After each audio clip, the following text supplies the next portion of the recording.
What do you think is the difference between having a dream, a wish, a desire, and having a goal? Let's think about it for a second. I have worked with thousands of people in different geographies, and by now I can say people wish many things. They dream big things, a house, a car, a new position, a career, having their own business, you name it. But many few have that secret formula. Stop dreaming and start achieving what they want in their career and their life. The difference between where you are right now and where you want to be in the future is what you do today. I don't call it luck, and I don't call it magic neither. In today's class, I'm going to teach you in 5 simple steps the ultimate goal setting formula. This is a secret formula that I learned, integrate, and use for 15 years now successfully. I use it for personal, financial, health, career. Now my company, I have skill transfer and replicate successfully to hundreds of leaders around different geographies. And now you have the opportunity to have it as well. Let's start. First thing I want you to do is either grab a piece of paper, notebook, your computer, your iPad, so I can walk with you in this process, and let's do this together, okay? First step is having the clarity of what you want. Yes, I call it the GPS of success. I remember I asked one of my managers some time ago, what do you want for your career? How do you see yourself in the next 2, 3, 4 years? Ironic part is that this manager, he said, I do have a defined career development plan. And at the end of that conversation, we realized and he recognized that he did not have a clear career development plan. And you will say, well, Christie, what does this mean exactly when we go through clarity? You don't have the clarity of what you want in your career, in your personal life, in your health, in your finances, your business. You're gonna just go through the year without goals and be wishing to do stuff with not really a plan or a framework. And that's how people get frustrated by the end of the year. Everybody gets into the first day of the year with all the energy, all the positivism. By Q2, you realize that you don't have really a set plan to go through those things. So if you take a passive role for the dream, the desire, or the wish that you don't have the opportunity to actually work for it. You don't have the accountability to yourself. And that's the very first step. Having the clarity of exactly what you want. Questions like, why is this goal important to you? Or this desire is important to you? Who's gonna be involved? Where's gonna take place? What resources do I need? What a skill do I need to know to get there? I'm gonna use an example. I have a manager that wants to become a director. Director of what? A director of a country, a director of a program, multi-geography. What is exactly what you want? And I want you to take a second to put that into perspective. Want a house? Where do you want that house? Do you already look into places? How much is that house? What is the price range? All those things are very important. Oh, well, I want a trip to Disney. My spouse, my significant other, my family. Well, do you have an idea of how much money do you need for that? All those things help you to have the clarity on exactly what you want. I personally divide it in 5 different areas. 1,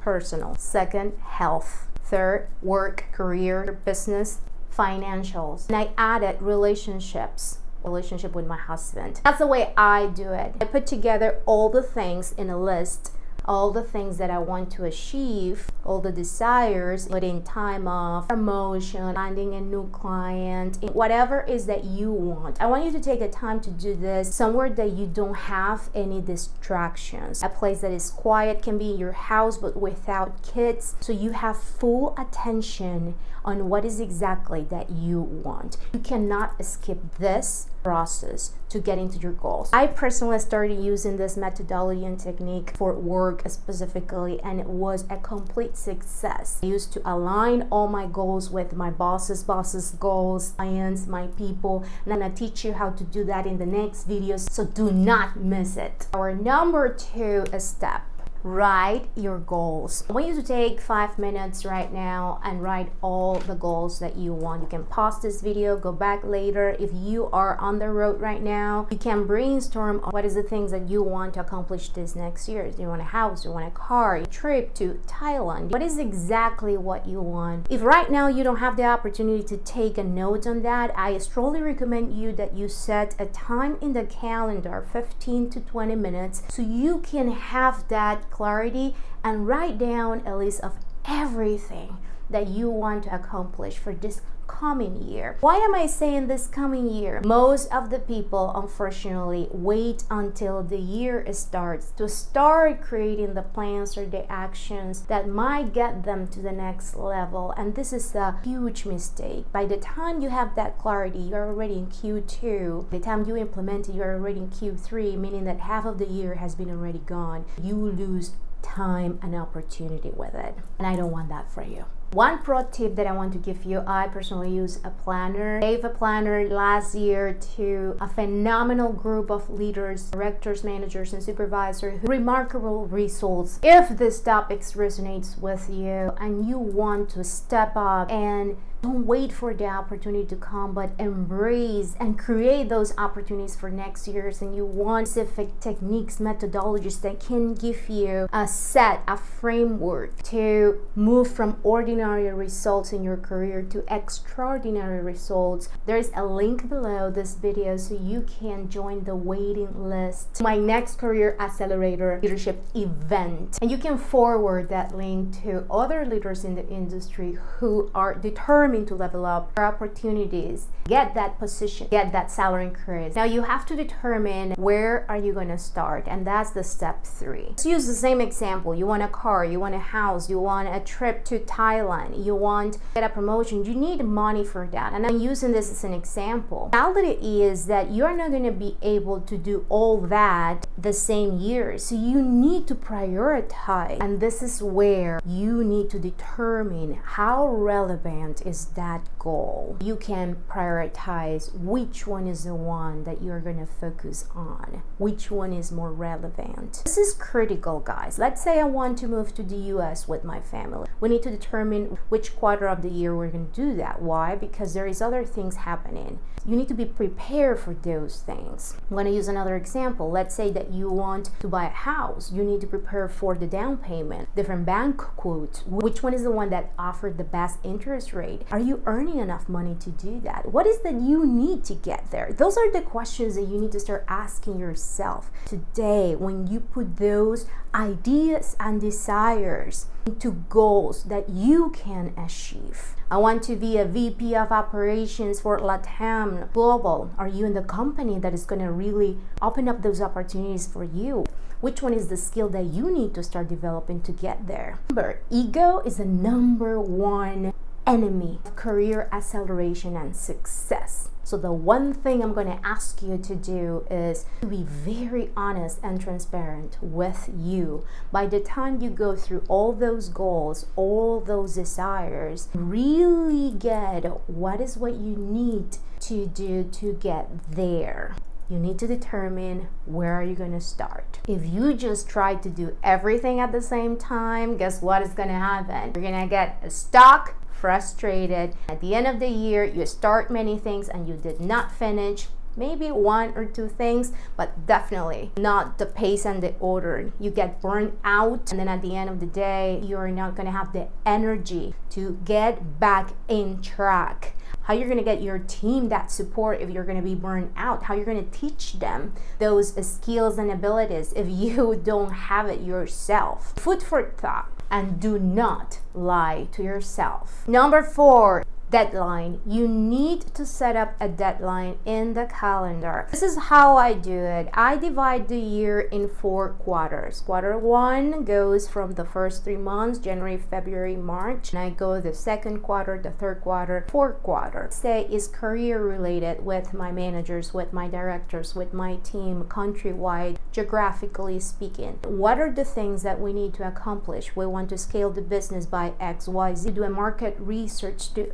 expand our services to another geography? What is what I need? I need leadership that can be there. Those things that I need to make sure those desires at work get there. But I also consider seasonality per country. I'm a seasoned leader that have worked with 12 different countries in Latam and Caribbean with US-based companies. One of the biggest things is each country, each culture has different seasonality into things. I consider a lot that holidays, not for days off, but for the mood. Christmas. Let's say there is a holiday in Honduras that is longer. This is the Morazanico. What we're going to do as a group to engage the team differently those days, how we're going to make sure that we comply with the times, with the capacity plans. There is also attrition rotations in different countries. School people graduate from university and they want other kind of career and then they come back. There is a cruise seasonality, kids going back to school. What are those things that you need to consider as a manager of managers in your groups? Get your time off as well. This is something that you can do in your Excel. Very easy, very simple. Soon I'm going to launch incredible, useful tools, digital products in my website, so stay tuned. But by now you can do this in Excel, put a calendar together, divide it into quarters, and then you get your goals divided in those 4 pillars that we talk about, well 5, and then you start putting the deadlines. Those deadlines needs to be achievable. Again, if you're going to buy a house, you're going to buy a car, you're going to get married, and then you also want time off, I think you need to be very careful and honest on what is exactly what you can do and what is what you have to do. Do you have to get another position? Do you need to expand your bandwidth into bonuses? Do you need to get another job? Do you need to get a hustle aside to generate more money? What other ways do you have to generate more money? Those are very valid questions, and I need you to be very honest with yourself, again, because I don't want you to be burned out. Your mental health is critical so you can be fulfilled and actually engage with your teams, with your company, with your clients. You don't set a deadline on when you want to achieve this goal, the possibilities that you actually achieve that goal are going to get at the back of the head. Example, you want to be a director for Bogota, Guatemala, DR, whatever the country is, and you are a manager already, or you're a director already, but you want to move to a different geography. You need to put the timeline on when do you want to do that. Those things are very important when you have the end of year conversation with your manager, your director, your VP, with senior management. If you don't have the clarity on those timelines, it's not that because it's going to be set in stone. By putting the birthday for that particular goal, then you are going to hold yourself accountable. You're going to create the sense of urgency to make this happen. This is a very important psychological trick that you apply to you and your team members. You don't have a deadline. Desire is going to just an idea, a dream, and most likely something that could take you a year is going to take you 3 years or maybe never. So the question I want you to ask yourself is, when do I want to achieve this goal? How, when, in the next 12 years, in the next month? I want to lose 20 pounds. Okay, by when? I want to lose 20 pounds in 1 week. That's not achievable. That's not achievable. I want to buy a $200,000 house. I don't have any savings, and I want to do it next week. That's not achievable. Why? Because you don't have the money right now in your account to get that. I want to be the VP of Operation Global in a company, but you work in a domestic contact center who doesn't have a global visibility. And you're a manager, supervisor. Not saying that is something that is impossible. What I'm saying is, get to that VP position. If you are a supervisor, then you need to get a manager position. You need to have certain skill sets. You change the narrative, you change the questions, and then you create a plan, get those skills to get that experience. It wouldn't make any sense that you want to be a global VP of operations if the company is domestic. That means that you will have to get into a next position and probably create a plan to move to another company that actually can give you that opportunity. That makes sense? Number 5, make your plan. To make your plan, you need to be clear in these three questions. What do you want? When do you want it? Why you want it? You can create the how I'm gonna get that. Now go back to the same desire dream. I want to be a VP of Operation Global in a domestic center. So they don't have a global signature. So being honest and transparent with myself, I'm a supervisor. What is the first thing you think you need to do? What are the skills that a VP of Operation Global needs? What is the expertise that they want? And I mean they is your client, your people. The responsibilities of an agent, a supervisor, a manager, a director, management are completely different. The main difference between management and the senior management or C-suites is the strategic piece of it. So what are the skills that you need to get throughout those careers if you are a supervisor? And to do that, you need to be very honest, transparent in doing your self-assessment, and then determine what are, out of those sets of skills, the ones that you are going to start working on. That's a commitment to you. This is not luck. This is not magic. This is work for it. Because the sooner you start learning, integrating, replicating, you're gonna become that expert to get to that level.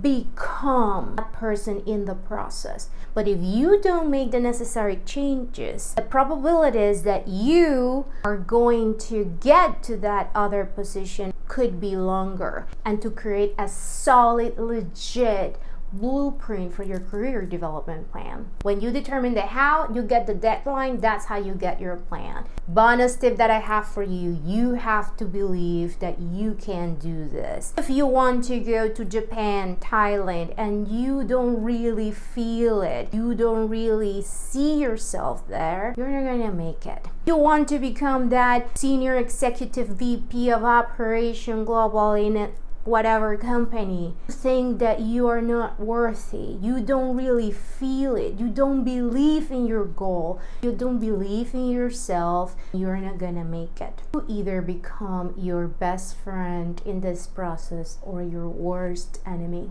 Very important that when you do this planning, you also take a chance to see what will be the challenges, the obstacles, the problems. Let's say you're a manager and you want to get into a director position. So who will be that person that is going to be the successor for you? Right? That's going to be a problem. That's going to be a challenge. Because if you get promoted to this other position, which you will once you have set your plan and your strategy and work towards that, then you're going to have a huge hole. You're going to get yourself being the director and being the manager, so you're going to do two jobs at the same time, which is going to end up to burnout, stuck, frustrated. It's going to be 8-9 months already without having time off, being overworked, not having the time to develop your team members. Follow up these goals. Every week, every month, every quarter, every year, whatever is that you want, sure that you follow through. If you're leading changes, as a leader of change, changes are very difficult to manage sometimes. So, and you're implementing a new idea that can take some time. So better you follow through and follow up every week instead of every month initially.